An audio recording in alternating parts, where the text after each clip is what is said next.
খুলে গেল কালচিনি ব্লকের বন্ধ চা বাগান। প্রায় 12 দিন বন্ধ থাকার পর আজ ডুয়ার্স কন্যায় আয়োজিত ত্রিপাক্ষিক বৈঠকে বাগান খুলে যাওয়ার সিদ্ধান্ত হয়। আজ শ্রম দপ্তরের থেকে ডুয়ার্স কন্যায় ত্রিপাক্ষিক বৈঠক ডাকা হয় বীজ চা বাগান নিয়ে। সেই বৈঠকের সিদ্ধান্ত হয় আগামীকাল শনিবার থেকেই খুলবে বীজ চা বাগান।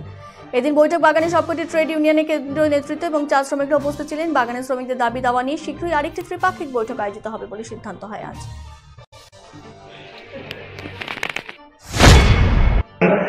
12 দিন হয়ে গেছে বন্ধ ছিল, 21 তারিখ বন্ধ ছিল। আজকে বসে ইউনিয়নের যত রিপ্রেজেন্টেটিভ এবং মালিক ম্যানেজমেন্ট সবাই ছিল এবং লেবার ডিপার্টমেন্টের আন্ডারে মিটিং হয়েছে এবং কালকে থেকে বাগান খুলতেছে। এটা পজিটিভ ওয়ে। এটা লেবার ডিপার্টমেন্ট বলে দিবে। বোথ সাইডেরই কিছু কন্ডিশন ছিল, কাজ করার যে সিস্টেম বা ম্যানেজমেন্টের যা প্রবলেম, এটা সমস্যার সমাধান কিভাবে হবে, আগামী দিন রিভিউ মিটিং হবে।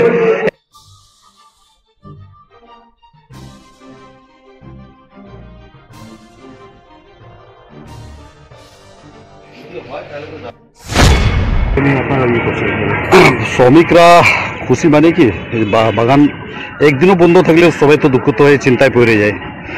আজকে বাগান 12-15 দিন বাগান বন্ধ ছিল, সবাই কিন্তু একদম টেনশানে ছিল বাগানটা খুলে যাক।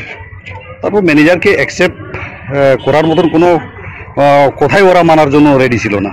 তো আমরা বুঝাইলাম, ম্যানেজার হয়তো ভুল করেছে, খুব রাগায় আছে, বাগানের ওয়ার্কার খুব ক্ষত হয়ে আছে।